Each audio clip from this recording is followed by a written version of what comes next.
Perfection number 8 is truthfulness, aka Sakka.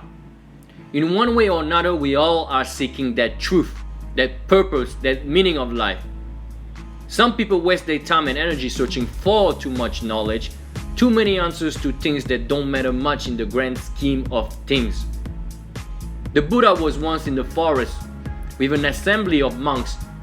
He took a handful of leaves and asked the other monks, "Is there more leaves in my hand or in the forest?"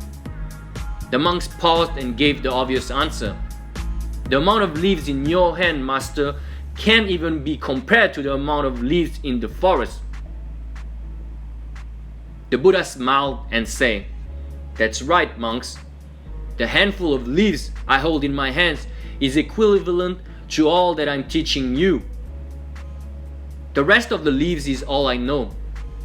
This is all you need in this life to reach enlightenment. The rest does not matter." In the West, we spend so much time trying to know it all.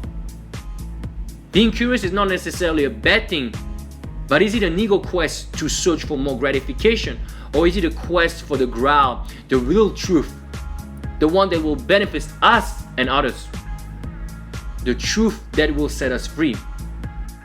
So many of us are running in circles, lost in the mist, not knowing what to do, living seemingly meaningless lives.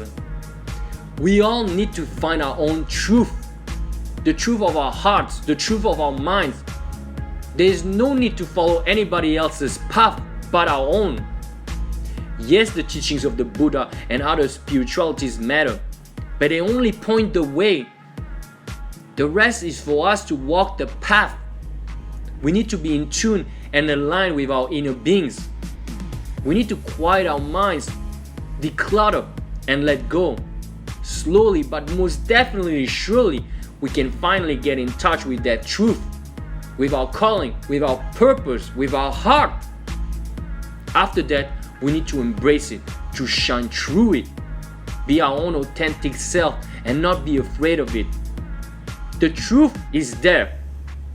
Our hearts are always whispering to us, helping us make better choices and care for oneself. Learn to listen to those soft words and learn to follow them to the next signpost. Truthfulness is like having a constant conversation with a great friend, and that, my friend, is you. Enjoy it. Once you start seeing the truth in yourself, you will see the truth of life. Through that clarity, you won't be able to help being truthful to yourself and to others. And that is something we should and we can all aspire to. For more in-depth practical knowledge about meditation, check out ebook The Lazy Way to Get Your Zen On. Links in the description box below.